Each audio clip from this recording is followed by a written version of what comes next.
temas durante los días domingos, dado que estamos celebrando el mes de la Biblia y también la palabra viene pronta porque después vienen las actividades que tenemos programadas para este día. Amén. Quiero invitarles a abrir sus Biblias. Recuerden que en septiembre íbamos a tener todos Biblias. ¿Cuántos tienen su Biblia? ¿Les puede levantar? Sí, muy bien, muy bien. Qué bueno, qué bueno. ¿Quién adquirió su Biblia solamente en septiembre? A ver. La tenían guardadita.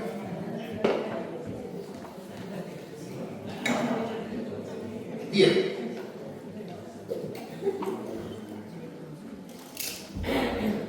Abra sus Biblias en Efesios capítulo 4, versículo 11 al 15.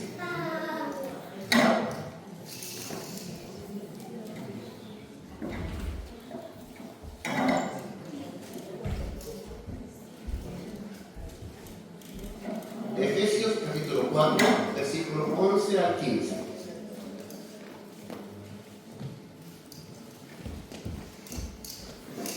Es bueno tener la escritura porque ella está llena de sabiduría para nosotros. Dios bendiga el grupo A. ¿Cuál es el grupo A? Bien, bien. ¿Y los hermanos del grupo B? Dios bendiga. ¿La encontró? Bien. Doy la lectura a la palabra en el nombre de nuestro Señor Jesucristo. Y él mismo constituyó a unos apóstoles, a otros profetas, a otros evangelistas, a otros pastores y maestros, a fin de perfeccionar a los santos para la obra del ministerio, para la edificación del cuerpo de Cristo, hasta que todos lleguemos a la unidad de la fe y del conocimiento del Hijo de Dios, a un varón perfecto, a la medida de la estatura de la plenitud de Cristo, para que ya no seamos niños fluctuantes, llevados por doquiera de todo viento de doctrina, por estratagemas de hombres que para engañar emplean con astucia las artimañas del error, sino que siguiendo la verdad en amor, crezcamos en todo en aquel que es la cabeza, esto es Cristo. El llamado es al crecimiento. ¿Amén?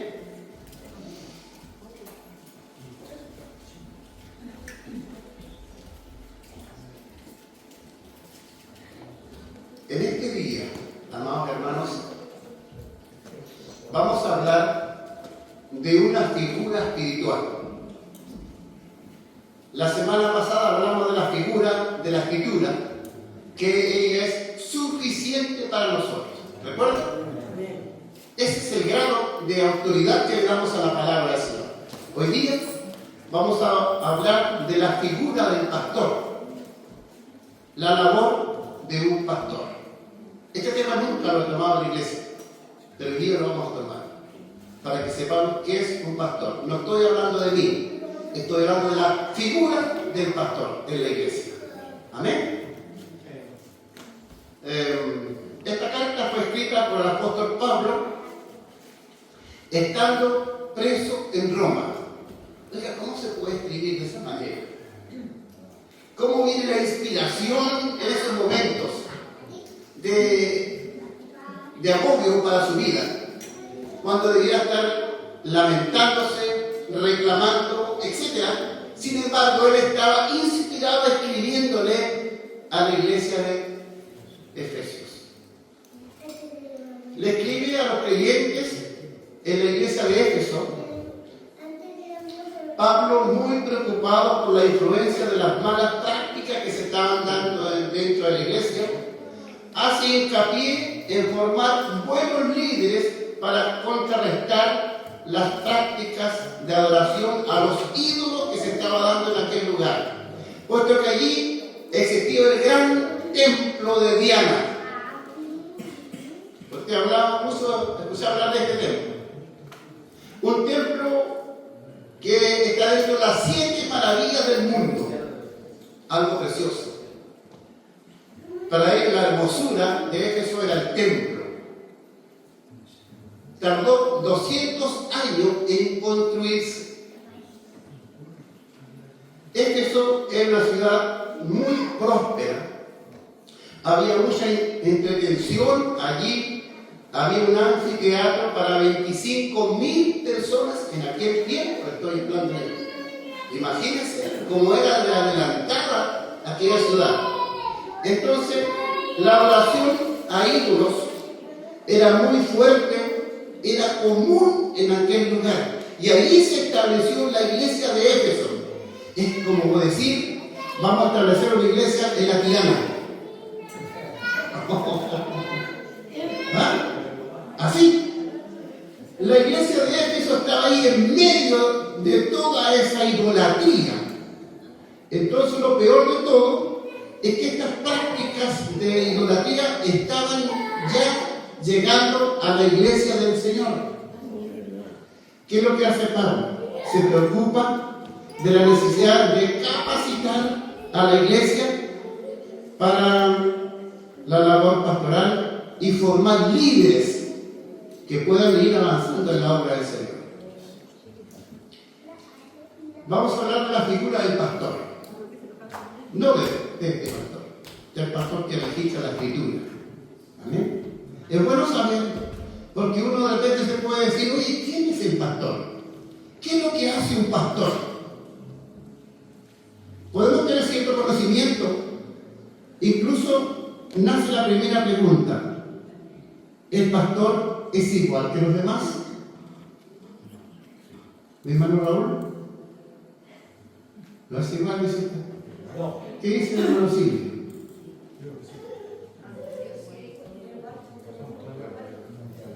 ¿Qué tengo diferente con usted? No tengo pelo. Con 50 años y no tengo pelo. ¿Eso le habla algo a usted? Mi hermano Raúl tiene 100 años. Mire cómo está. Con su pelito, normal. Y este pastor no tiene ni 60 años, no tiene ni pelo. ¿Y dice usted que somos iguales? ¿Sabe? De las dos cosas hay. El pastor es exactamente igual que usted en el sentido de salvación. ¿Está de acuerdo conmigo? Exactamente el precio que pagó Dios por mi hermano Silvio es exactamente el precio que pagó por el pastor Dios. Exactamente igual. Ni más ni menos. La sangre gloriosa de nuestro Señor Jesucristo nos limpió de todo pecado. Amén. Pero hay diferencias en otras áreas.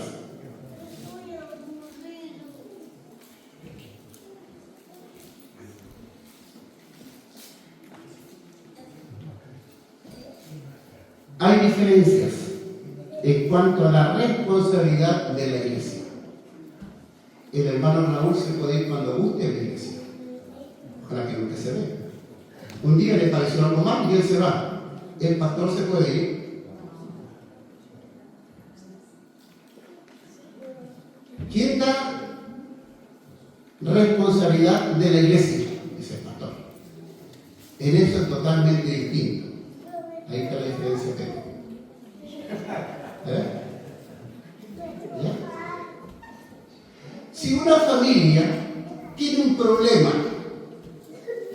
difícil, el pastor va y la aconseja y todo queda ahí. El día que el pastor tenga un problema familiar, la cosa es distinta. ¿Sí o no? Los ojos están puestos sobre la familia del pastor. ¿Está de acuerdo conmigo? Si el hermano, voy a ir haciendo de práctica esta condición. El hermano Jorge Biorca se compra un vehículo 0 kilómetros. ¿Qué es lo que dice el pastor? Te felicito, hermano. Voy a orar por tu vehículo. Te lo voy a bendecir. Amén. Y todo bien lindo y maravilloso.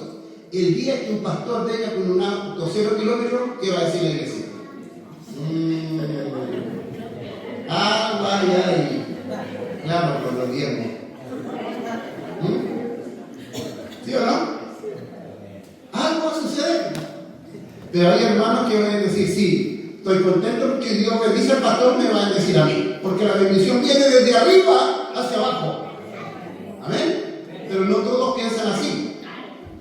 Lo sigo que la vida del pastor es distinta. Si un hermano tiene problemas de conducta, ¿qué es lo que hace el pastor? Va donde él o donde ella y la aconseja, la corrige y todo queda bien. ¿Qué pasa el día que el pastor tenga un problema de conducta moral?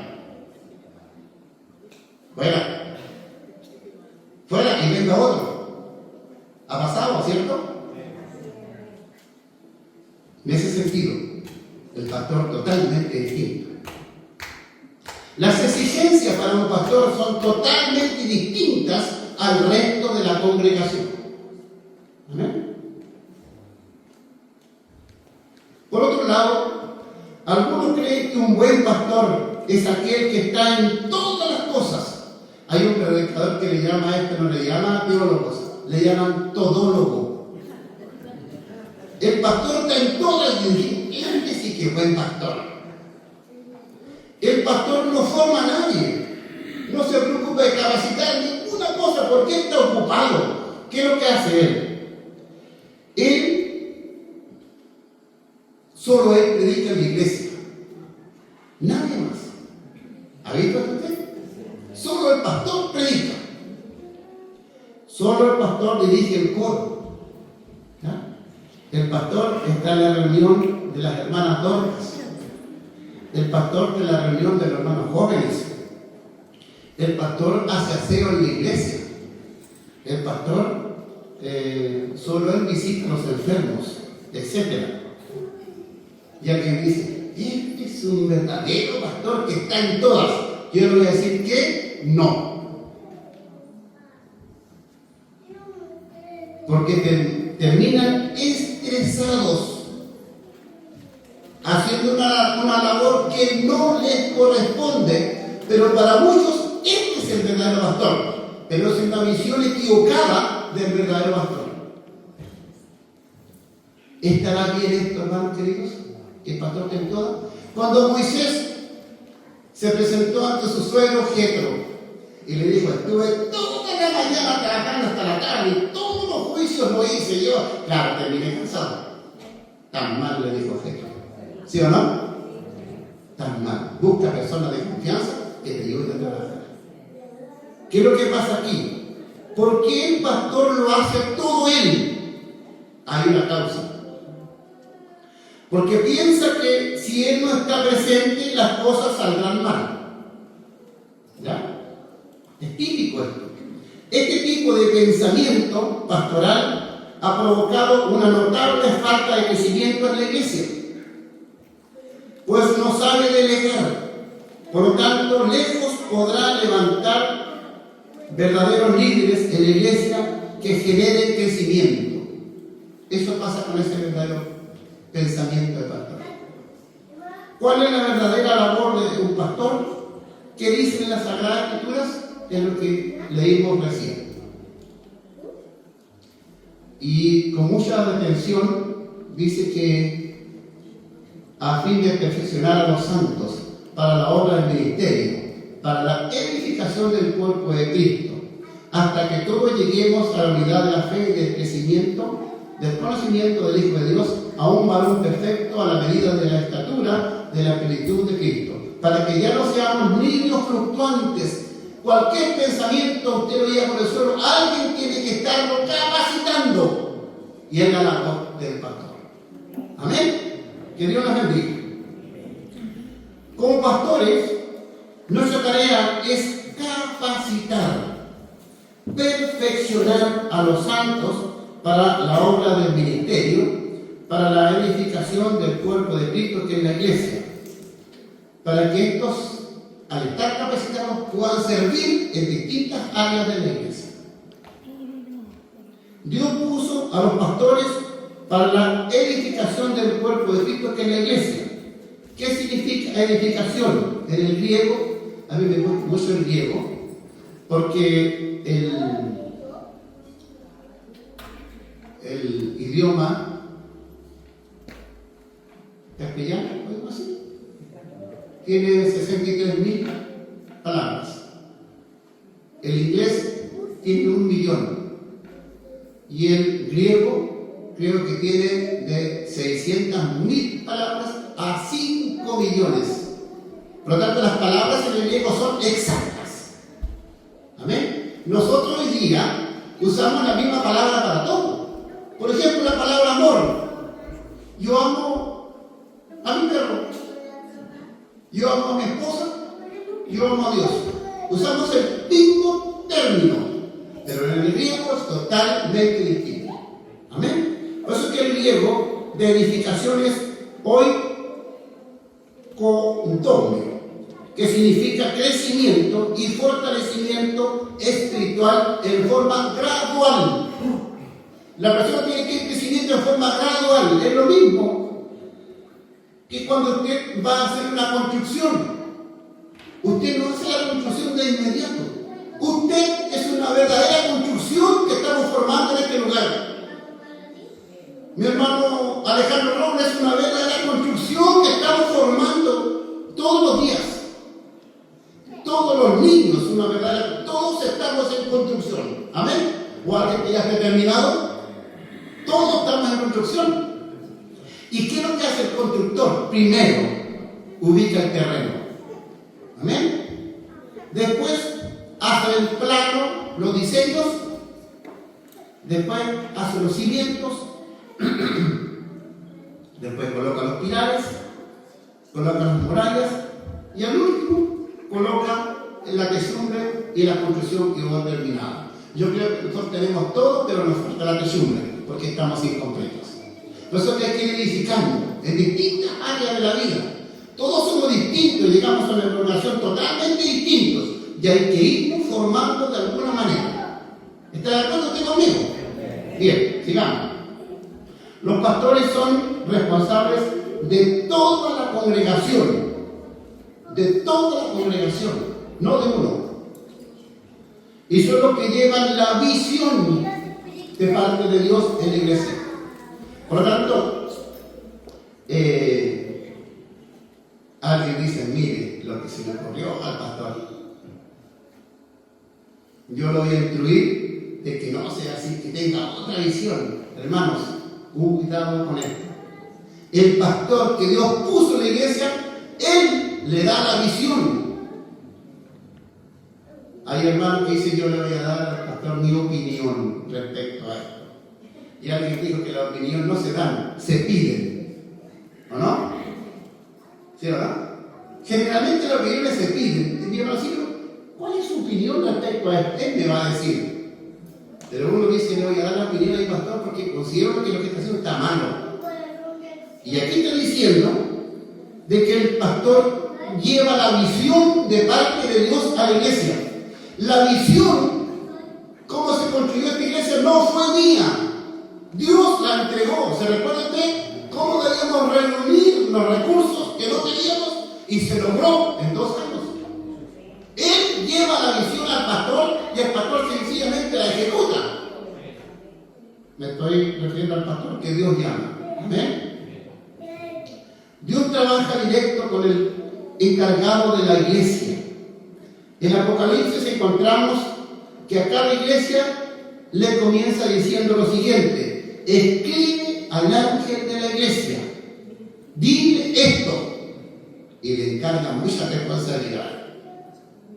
Amén. Por lo tanto, un pastor no puede ser cualquier persona. Ay, que se está subiendo todo.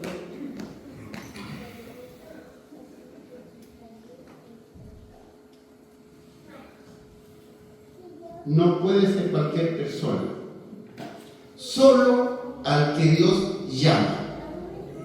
Si el pastor no llama a alguien, si el Señor no llama a alguien para pastorear, mejor que no se ofrezca. Y el hombre, aunque sea muy humilde, aunque no sepa leer ni escribir, si Dios lo llama, Dios lo va a respaldar. Yo soy hijo de una iglesia hay bastantes hermanos que saben lo que estoy diciendo, de un pastor que no sabía leer ni escribir, pero dirigía hasta muy poco tiempo una tremenda congregación. Y decía, tengo hartos secretarios acá, decía, venga hermano tanto y léame de tanto a tanto la palabra, se la tenía toda aquí. Y hacía unas tremendas predicaciones y llamaba a los hermanos para que le leyeran la escritura. Dirigió una tremenda congregación, murió ya muy viejito, se llama Hernán Torres. ¿Se acuerdan? Por lo tanto, a Moisés cuando lo llevó para pastorear, por así decirlo, el pueblo de Israel, Moisés dijo, no, yo soy tardo para hablar, Señor. ¿Y no tiene tu hermano que dijo que te ayude? Ah, sí, me dijo, ya, ok, hablará por ti. Pero yo el que te designo es a ti. Y Moisés fue y hizo lo que Dios le dijo. Amén. Esa era la obra del pastor. Amén. Por lo tanto, si alguien, bueno, hoy día hay de todo, ¿ya? Pero mejor que no se ofrezca a alguien que no tenga el llamado del Señor. Lo digo por experiencia propia, porque a mí me costó mucho, sabiendo lo que significa esta responsabilidad. Y dije que el pastor no puede ser cualquier persona, por lo que Dios le exige características. Fíjese que a un pastor, Dios, llamado por Dios, Dios le exige 28, ¿cómo se llama? Características. 28. Aquí es cuando yo digo que el pastor no es igual al hermano que Dios llama. El pastor debe reunir 28 características, y sí las voy a leer.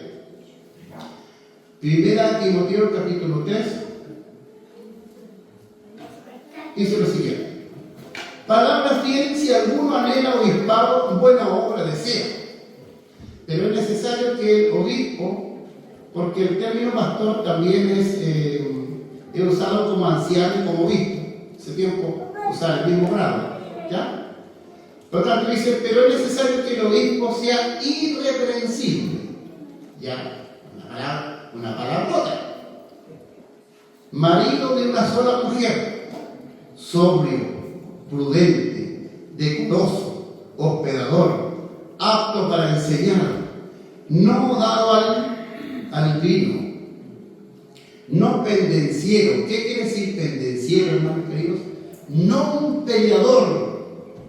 Amén. Que anda discutiendo con todo el mundo por ahí. No codicioso de ganancias deshonestas. ¿Qué significa? No un sinvergüenza. ¿Ha visto pastores sinvergüenza usted? No están de acuerdo en lo que Dios dice. Un pastor no puede ser sinvergüenza.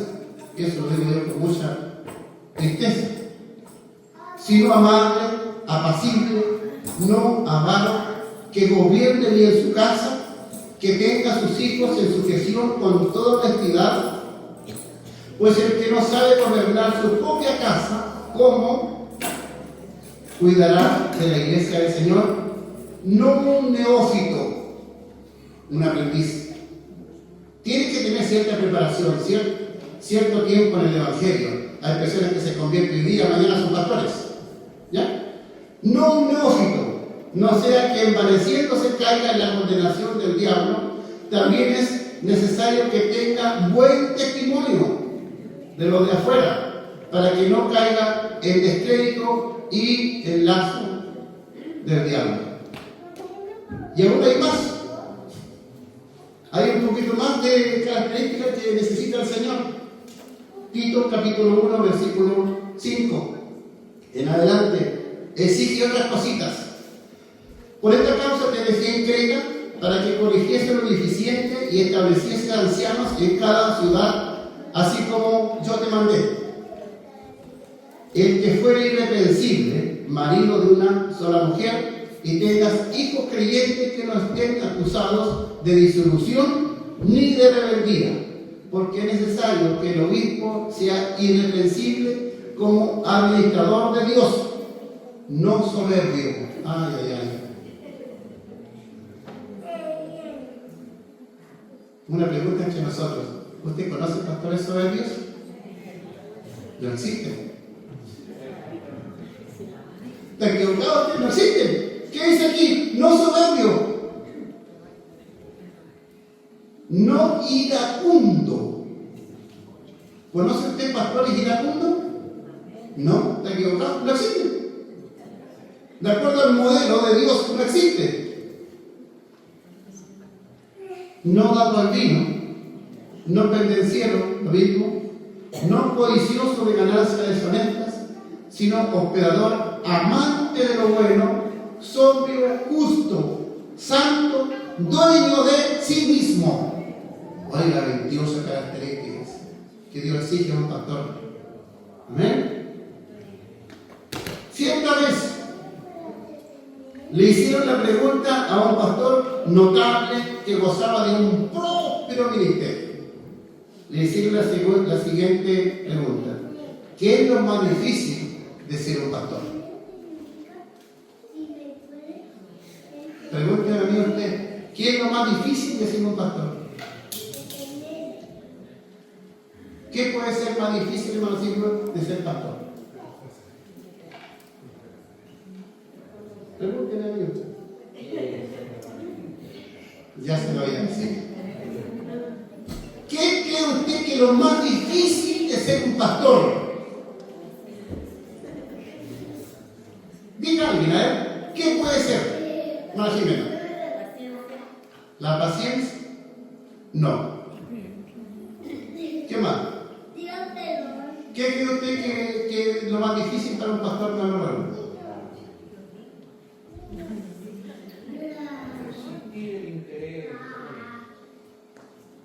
No. Maribel,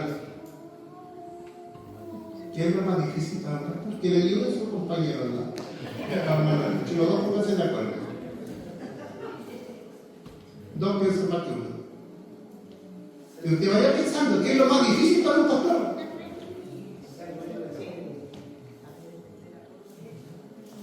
¿Está por ahí? No. No. Bueno. Amar a toda la congregación. No. ¿Sabe usted lo que es más difícil para un pastor?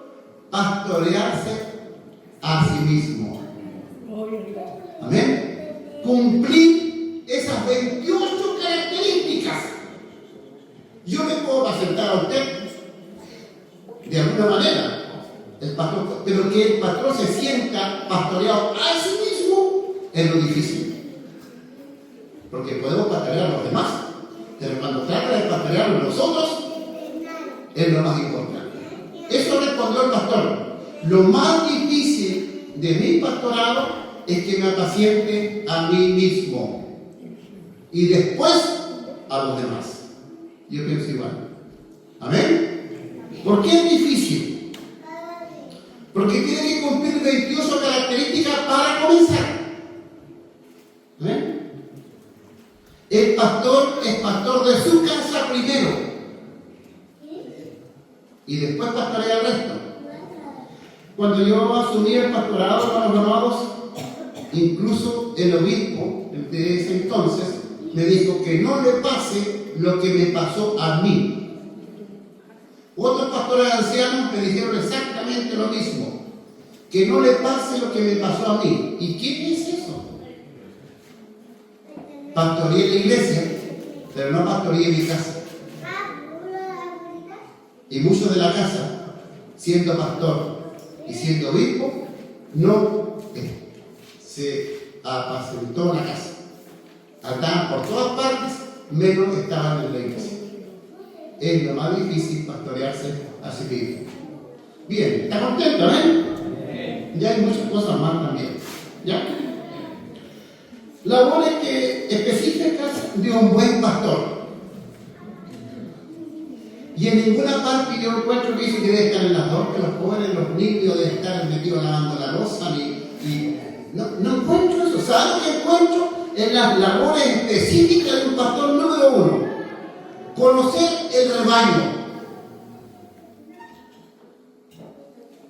Y para esto tiene que haber una cercanía. No puede ser un pastor lejano. Tiene que ser un pastor sano. Yo sé cómo piensa mi hermano Silvio, por ejemplo. ¿Por qué? Porque hace tiempo que estamos juntos, nos conocemos. Sé cómo piensa mi hermana Marcia, por ejemplo. ¿Ya? Y yo le voy a decir algo, yo sé lo que ella me va a decir. ¿Ya? A la hermana Raúl también. Yo sé lo que él me va a decir si le digo algo. Pero hay hermanos que todavía no los conozco bien. Amén. Y hay que seguir trabajando en aquello. Dice la Escritura: yo soy el buen pastor y conozco mis ovejas y ellas me conocen también. Esa es la ideal. Lo primero que un pastor debe conocer su rebaño. Imagínense tantos pastores que pastorean más de 1000 personas. ¿Los podrán conocer? Nosotros aquí no llegamos ni a 100 y nos cuesta conocer a todos todavía. En segundo lugar, la labor específica del pastor es guiar. Anteriormente el pastor iba delante de las ovejas o iba detrás. ¿Alguien que me pueda decir? ¿El pastor iba delante de las ovejas o iba detrás? En el original del pastorado, digamos, de las ovejas. Iba delante. Ahora los pastores van detrás de las ovejas. Con un palito, con perro, apurándola. No, el pastor va adelante, porque tiene que guiar con el buen ejemplo. Amén.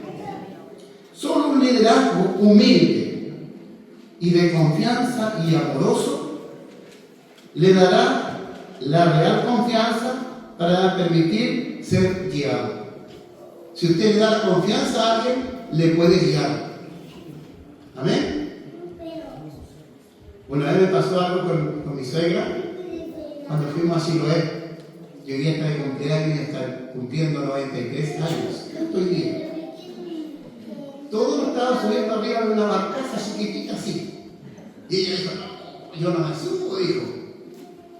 Y cuando vio que yo me subí, y le dije: vamos. Si hay una de las cosas lindas es poder tener buenas relaciones con sus suegros. ¿Cuántos tienen buenas relaciones con sus suegros? ¿Cuántos tienen malas relaciones con sus suegros? Nadie dijo nada. Está todo aprobado. ¿Ya? Entonces tiene que haber una confianza para ser guiado. Si no, usted no va a permitir ser guiado por cualquier persona. Amén. Dijo el Señor en Jeremías: y os daré pastores según mi corazón, que os apacienten con ciencia y con inteligencia, no enseñorearse de las ovejas. Está prohibido por Dios, porque las ovejas no son de los pastores, las ovejas son de Dios. El día que el pastor se enseñoree con las ovejas, tendrá que rendir cuenta delante de Dios. ¿Amén? Tercer punto, labor específica del pastor: alimentar. Esta sí que es interesante. Fíjense que las ovejas tienen un problema, que no tienen discernimiento en el agua que toman ni en el pasto que comen. Comen. Después andan con problemas de estómago y problemas. La oveja tiene esa característica y no sabe bien el agua que toma. Tiene que ser guiada, dice la Escritura, a aguas limpias, a aguas de reposo, dice el Señor, que no llevarán. Amén. Alguien lo guía ahí. Esta tarea del pastor: alimentar bien. ¿Cuánto más si este alimento se trata del plan espiritual? Amén. El pastor no puede entregar un alimento adulterado. El pastor tiene que tener mucho cuidado en lo que dice y en lo que hace. Porque usted va a decir: esto lo dijo mi pastor. Y si está equivocado, hay una tremenda cuenta. Sigamos. Número 4. Proteger. El pastor protege. En aquel tiempo existían los nuevos rapaces. ¿Usted cree que existen hoy día, espiritualmente hablando? Muchos nuevos rapaces que entraron a la iglesia, han destruido iglesias completas, hermanos queridos. Tengo la experiencia de saber una información, que en cierta iglesia llegó un tipo profeta, que le llamaban en aquel tiempo, y todos los hermanos lo querían llevar para la casa del profeta porque seguramente era buen mozo. Las hermanas se llegan a pelear por llevar a ese profeta para la casa. Terminó dejando embarazada a una hija de una hermana. Hasta ahí llegó el profeta. Lobos rapaces andan buscando que sacarle al pueblo a aprovecharse. Dios tenga misericordia, hermanos. De eso tiene que estar preocupado el pastor, de no todo lo que brillas es oro. ¿Amén? Todo aquello que provoque peligro, el pastor lo debe proteger. Malas influencias doctrinales, divisiones dentro de la iglesia, son peligrosas las divisiones. Las agresiones entre los mismos ovejas es peligroso. Y todo eso debe estar apartando el pastor, enseñando, capacitando y protegiendo a las ovejas. Jesús como maestro no solo ejerció su enseñanza, escuchen bien, con palabras, sino que también los discípulos, al convivir con él por un tiempo, un espacio, yo creo que 3 años, 3 años y medio, aprendieron de Jesús sin palabras. ¿Se puede enseñar sin palabras? Sí. Usted va observando al pastor, va observando su forma de ser, y usted puede ir imitando esa fe.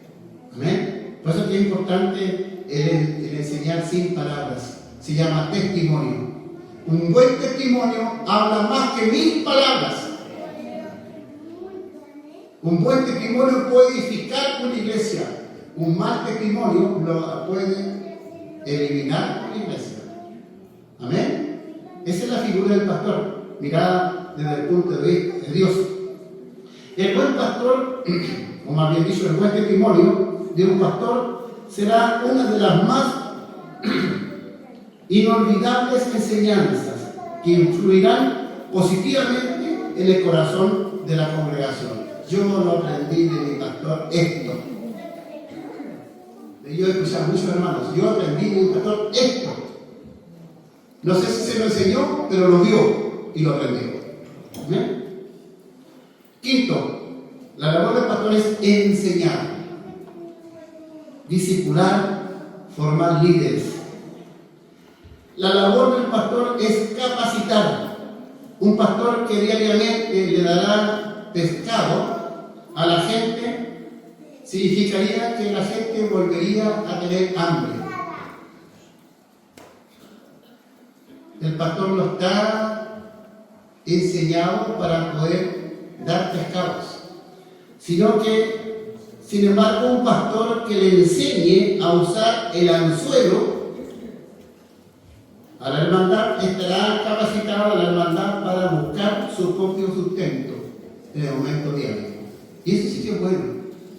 Y esto vamos a ir profundizando un poquito, porque de repente la labor del pastor, creemos que el pastor tiene que estar en todas partes. ¿Ya? Hay un problema, por ejemplo, de repente, ¿cuál problema? Llámate pastor. ¿Se acuerdan de que antes, cuando se convertía alguien al Señor, llámate al pastor para que le haga la oración de fe? Eso, hermano. Hay una enfermedad, bueno, el pastor va con todo cariño. Eso le digo yo, me agrada cuando alguien me llama. No es al revés, ¿ya? Bonito en ese caso. ¿Hay alguna enfermedad? Ahí debería estar el pastor. Una situación familiar, llámate al pastor. ¿Entiendes? Un conflicto, llámate al pastor. ¿Entiendes? Una urgencia en la casa, llámate al pastor.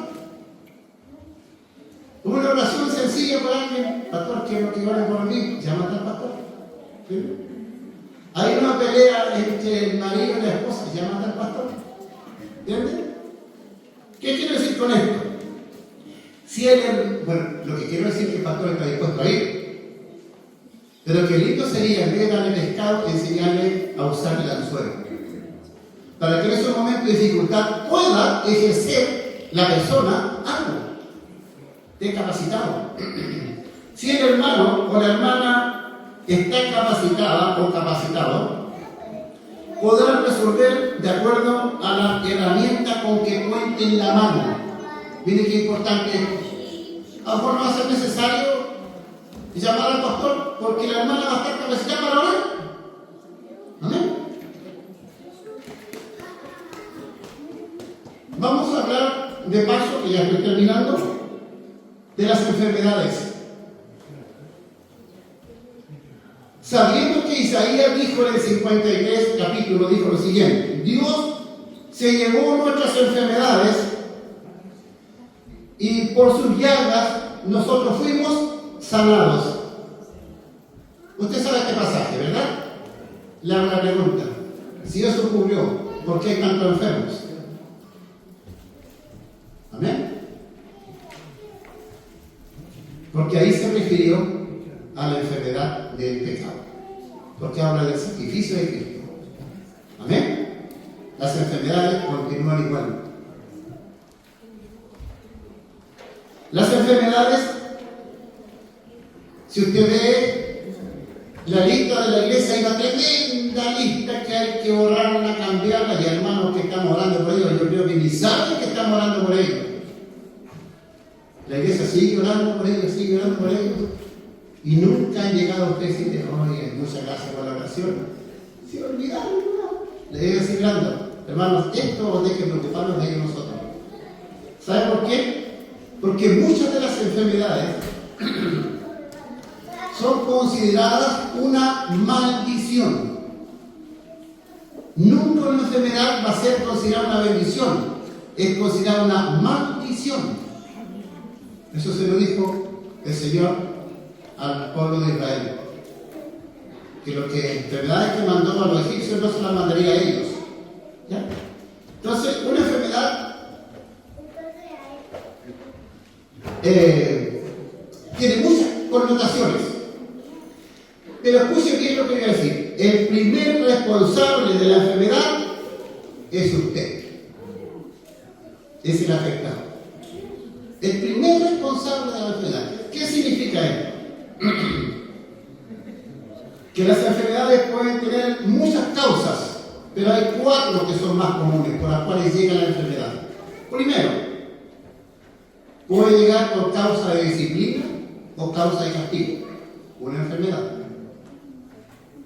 Nabucodonosor estaba en disciplina, estaba en castigo.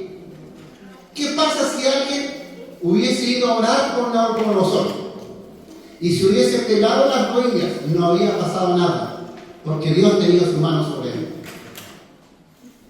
Hay enfermedades que pueden ser de esa naturaleza, ¿ya? No porque Dios las mande, Dios sí las permite.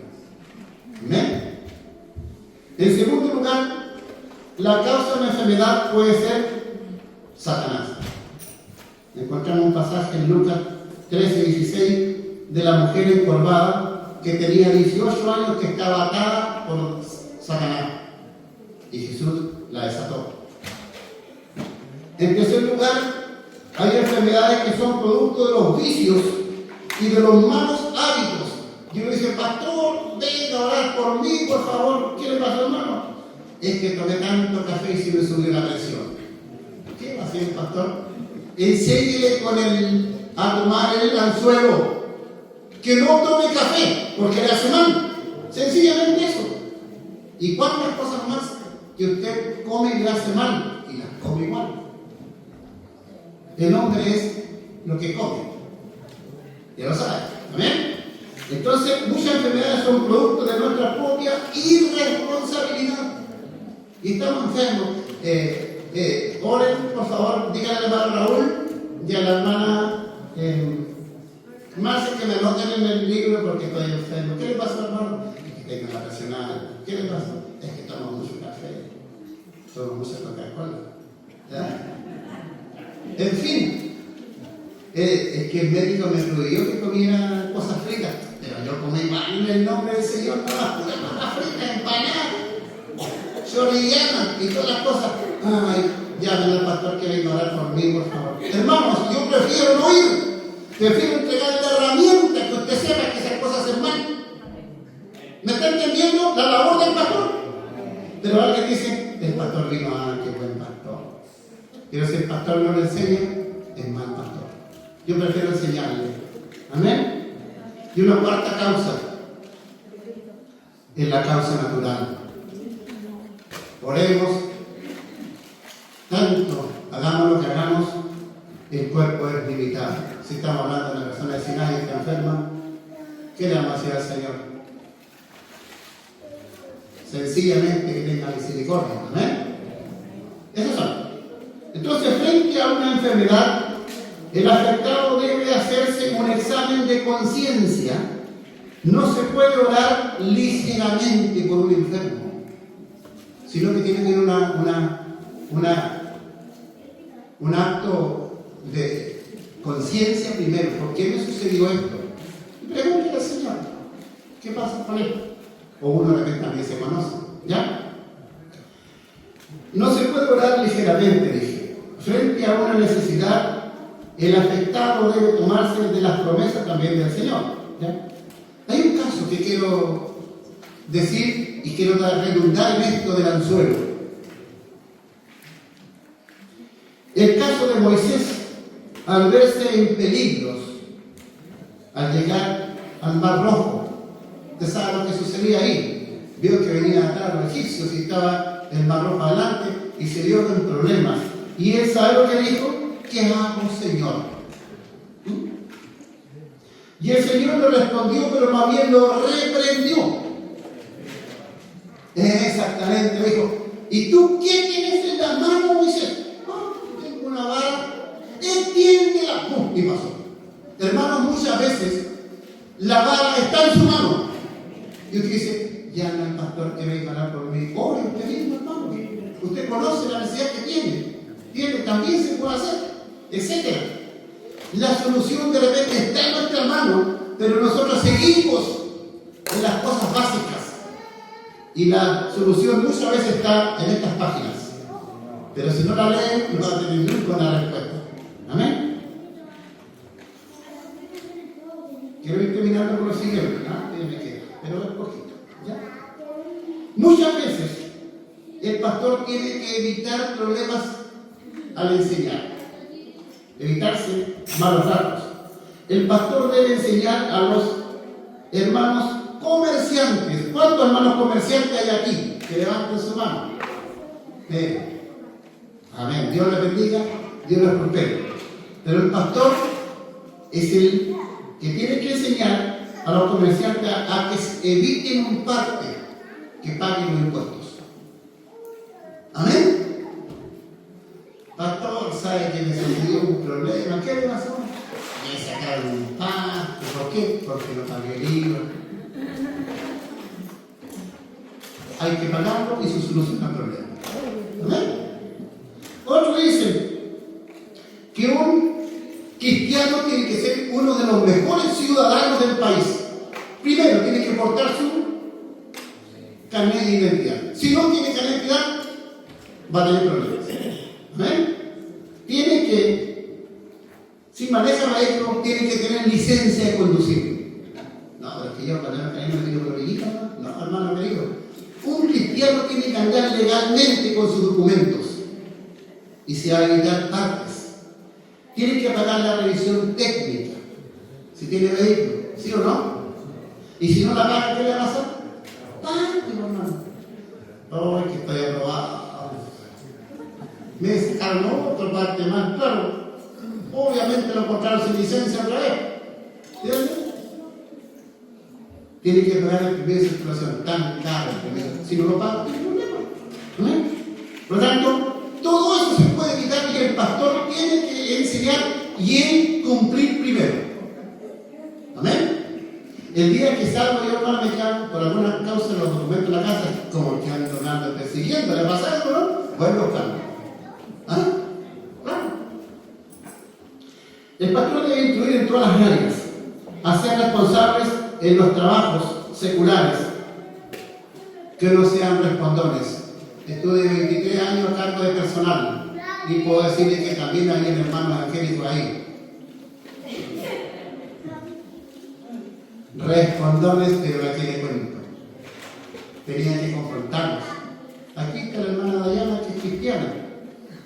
y ella en su trabajo es la jefatura. Puede que también tenga experiencias parecidas, pero hay que seguir adelante, ¿ya? Que sean responsables en su matrimonio. De repente los matrimonios se dedican a puro trabajar, y la esposa la dejan a un lado. Cuando llegan, incluso hay muchos que van a trabajar al norte. Trabajan. Está mi hermano Carlito aquí. Pero eso es bueno. Pero hay que tener responsables con su esposa, con sus hijos. No dejarlos. Amén. Que sean responsables con sus hijos, con su casa. Debe enseñar a la iglesia a actuar en verdad también. Finalmente, ahora llego al final. Finalmente, el libro de los Hebreos cuenta de que había serios problemas de sujeción al pastor, la iglesia.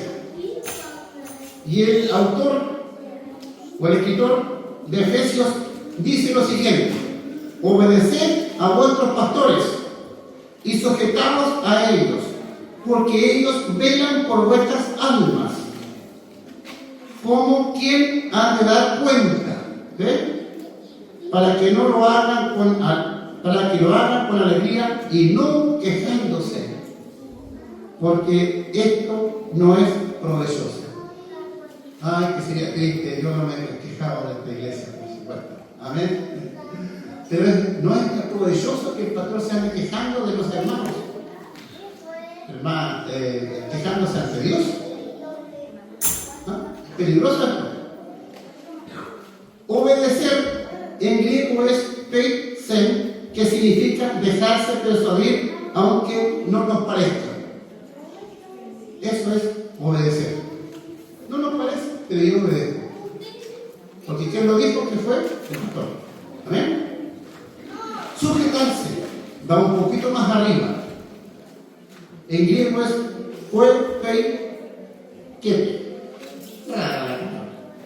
pero que significa someterse a la autoridad de los pastores que ejercen de parte de Dios, por lo que ellos representan, apegarse a ellos. Eso es sujetarse, digamos, por la autoridad que ellos tienen. ¿Ya? Usted se sujeta a un carabinero, ¿verdad? Cuando va a 120 y alguien le hace así, porque hace así. Yo siento que hay carabineros que son altos, otros que son bajitos. No le interesa a usted, le interesa por lo que él representa. Usted se va a sujetar. ¿Sí o no? ¿Alguien le va a saltar un parte cuando le hacen así, no? Pero usted tiene que sujetarse porque es una autoridad. ¿Amén? Que los pastores no se quejen. ¿Qué significa esto? Esto no es provechoso, esto es negativo para la congregación. Significa que el pastor no se queje ante Dios por la congregación que tiene. Es negativo para la congregación. Los pastores velan. Miren qué importante esto. Significa que ellos son responsables. Velar en el griego es abrumneda, significa estar sin dormir, constantemente levantando cobertura sobre la iglesia. Sobre todo en estos últimos tiempos, hermanos queridos, el pastor levanta cobertura sobre cada uno de ustedes diariamente y sobre la iglesia. Amén. Los pastores están autorizados para reprender. Quizá usted encuentre un hermano diácono reprendiendo a usted y va a decir: ¿y este hermano por qué le reprende? Pero cuando reprende el pastor, lo hace con autoridad, porque a él le corresponde la responsabilidad de la iglesia. Y cuando reprende el pastor, no es que el reprender no es que sea un pastor que le hable malas palabras a usted. No, reprender en el griego significa clavar el pensamiento en la mente. Lo que estoy haciendo en este día. ¿Amén? Ese es reprender. Clavar el pensamiento en la mente. Y usted no se le sale más porque lo dijo mi pastor. Y se le clava aquí. Ese es reprender. ¿Amén? creo que como ministerio pastoral no solo hemos instruido en la verdadera adoración, que siempre es lo más lindo que debemos entregar a Dios, sino también hemos instruido en el discipulado de los primeros pasos que da el cristiano. Aquí ha habido discipulado. Hemos instruido la doctrina de la iglesia. Amén. Hemos instruido en el liderazgo. ¿Se acuerdan que enseñamos hasta cómo hablar por teléfono? Cuando instruimos el liderazgo la otra vez, enseñamos a cómo usted tiene que venir vestido a la iglesia. Lo enseñamos. ¿Amén? En la predicación también hay evangelismo, también hay instrucción, como tenemos que hacerlo. En el servicio a la sociedad están los ministerios trabajando con la instrucción. En la oración hay ministerios trabajando con la oración.